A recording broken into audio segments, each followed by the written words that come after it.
საქართველოს იუსტიციის სამინისტროს დელეგაცია მონაწილეობას იღებს ქალაქ სტრასბურგში ევროპის საბჭოს იუსტიციის მინისტრთა კონფერენციაში. აღნიშნული მინისტერიალი მნიშვნელოვანი პლატფორმაა სამართლის სფეროში არსებული აქტუალური საკითხებისა და თანამედროვე გამოწვევების შესახებ სასაუბროდ.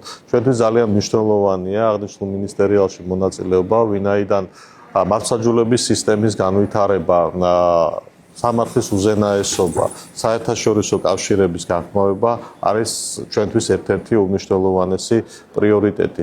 მიმდინარე მინისტერიალი მიეძღვნება ფულის გათეთრებისა და ტერორიზმის დაფინანსების წინააღმდეგ არსებული აქტუალური საკითხების განხილვას, გამოწვევების შესახებ საუბარს და ამ გამოწვევების დაძლევის გზების მოძიებას, რაც ჩვენი ქვეყნისათვის ძალიან მნიშვნელოვანია და იმედი გვაქვს, რომ ამ აღნიშნულ მინისტერიალზე ერთმანეთს შორის გასვლილი ინფორმაცია, გაზიარებული გამოცდილება წაადგება ჩვენ ქვეყანას ამ მიმართულებებით მნიშვნელოვანი ნაბიჯების გადასადგმელად.